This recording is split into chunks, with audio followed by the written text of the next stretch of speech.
Hi. Dun, dun, dun, dun, dun. Hi. Hi. Do a chair.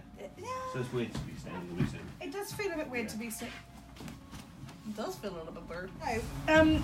This week for my students, we are looking at booking agents. And obviously, you know, we've kind of looked through things like management, booking agents and promoters and stuff, but you obviously encompass two of those roles every single day, of booking agent and also promoter. Yes. So if you could kind of tell me in your own way and in your own terms what your role as a booking agent is.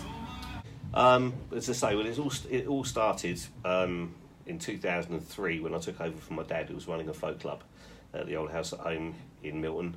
I moved the club when he died, opened what was one of the first open mic clubs probably in the country, because my dad was quite ahead of his game. He was actually doing open mic without knowing he was doing open mic. And I've named it Roger Courtney's Open Mic Club, named it after him just to keep his name alive. That was the purpose of it. And it sort of sprung from there. So after 8 years, I decided to depart from my dad's memory and actually go out in my own name. And I've done 3 different venues since. Now, during that period, Victorious came along. And the first one was in the Dockyard. It was called Vintage Victorious, and it was a free event. I played that event. Yeah, it was a completely free event. A substantial amount of performers played that. I think there was only actually 2 headliners on the first one, which was Dodgy and the Lightning Seeds. Yeah, I remember. So from the first couple of free Victorious festivals, it then grew to be this mainstream, enormous festival, and obviously I carried on with them. The 2 main stages became booked by the top booking agents, and the local bands and the rest of the stages remain with me, and still do. A couple of things have been added, like Beats and Swing, and other promoters are brought in for various sections of it, but the majority of the local band stages I still actually book, which is about 1,000 people. Anything between 800 and 1,000 people. Now, obviously, my work during the year with the Jags 119 or wherever else the main venue happens to be is invaluable, because it's there that I see all the acts. And if I see someone who is amazing or fits, then they will go into a little folder or be shortlisted towards when the event gets actually booked. Some I might 100% book on the spot, others I might put in to consider later. You must get inundated with people applying then.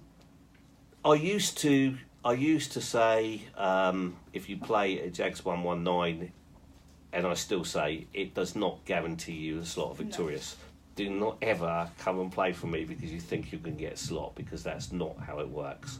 All it guarantees is that you will be considered. What I'm looking for is something. I want people to walk through the festival and go, that's different, or that's good, or not ever. It's another indie band. I've seen it all before. Get bored. I want that artist to stop them in their tracks for any reason. It could be because they're really young and they sound 5 years older. With their expertise and how they perform, because they're doing something a little bit thinking outside the box, and it's really good. There's no set one reason. It's got to be that's good or that's different. That's what I'm looking for. So we recently, my students and I have been looking at things that make up a great song or a great performance, and we nailed it down to somebody that evokes a reaction from you. So it doesn't have to be that's a lovely ballad or whatever. It's just if you can get a reaction for whatever reason it is, obviously not a bad reaction, you don't want a bad reaction, but if you can evoke some sort of response from someone and you leave them thinking, I need to see that person again somewhere, where can I find it? That's exactly what it is. It's to evoke a reaction. And I'm doing what I do. I'm watching the live feed and I'm watching how many people are watching the feed, and all of a sudden something can make me lift my head up and go, that is amazing. And that's what I'm looking for. I want that person to actually grab my attention and stop me doing whatever I'm doing and look at them, because it's brilliant. And that's what I'm looking for. And there's a lot of that here. There is. There's so much amazing music There's also a level up from that, which are special moments, real special moments. And those are moments that happen seldom, but they also happen seldomly a lot. Yeah. Throughout a year, and that can be someone like, and a given example, a young lady called Becky Jerams, hasn't played for me for a long time. She's doing her songwriting off, doing her thing, but there is, and Jerry Williams the same. Yeah.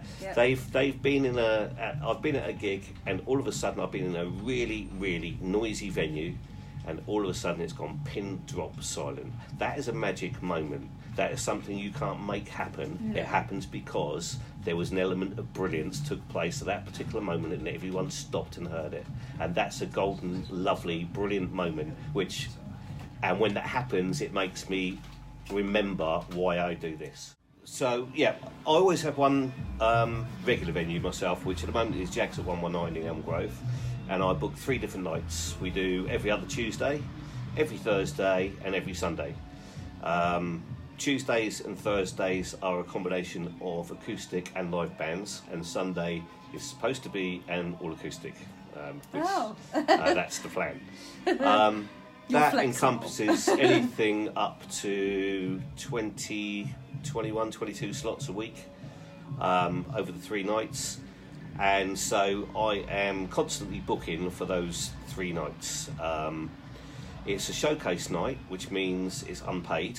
But the performers get a couple of beers each. On a Sunday they get a burger and chips. They get a live video with the sound straight off the desk. That's valuable. And thanks to Scene in Portsmouth, they also get, when he's there, which is most of the time, a large amount of photographs. So it's a full promotion package. That's a huge amount of stuff you can take. Just the live video with the feed straight off the desk is worth half an hour of anyone's time, because when you're being submitted from bands to play at venues, the first thing they want is a live video. You can send in a studio recording, but if they're like me, they will then search YouTube till they find your worst recording. Okay? Oh, really? Yeah, so absolutely. So you go for the worst one, and then... Yeah, we don't want to see what you can do in a studio. Anyone can sound good in the studio. Yeah. We want to see what you sound like live. Yeah. Yeah.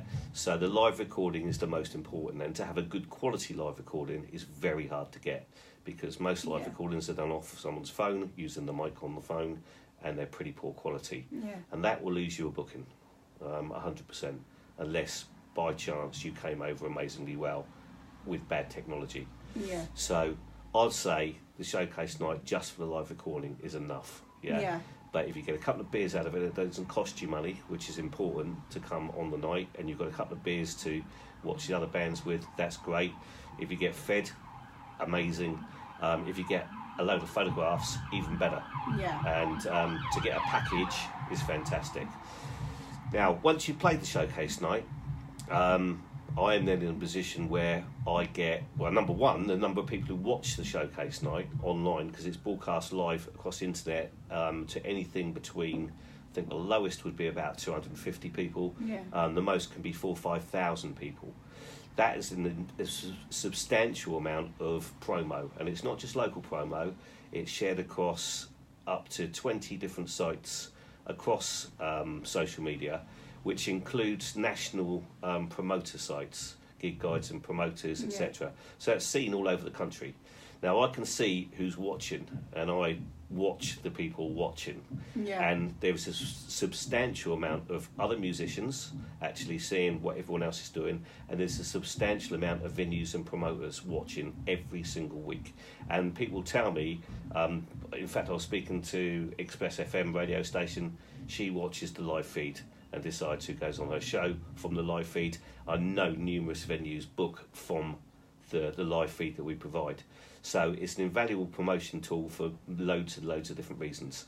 On top of that, I get called constantly by other venues, people organising events, etc., asking me for performers. And I choose those performers from the live performances. Yeah, if it fits, they will tell me exactly what they're looking for, and it will immediately spring to mind because I've seen it. I've seen 1,000 performers during that year, and I know what will fit that event. And that again is beneficial because all of a sudden they're doing a showcase half an hour, they're walking away with a valuable promotion package, And I've had people actually walk away with a paid gig before they finish performing because the person's messaged them direct on the live feed and booked them on the spot. So do you think running a regular night, as a promoter, running a regular night helps you as a booking agent? For me, it's invaluable. It saves me having to go to gig after gig. Yeah. In fact, you wouldn't have time to view that many performers in a week. It wouldn't even be possible. So for me, it's invaluable to have that amount of performers and that amount of information on performers, and having seen them perform, it's totally invaluable. And that's why I always have my own regular venue.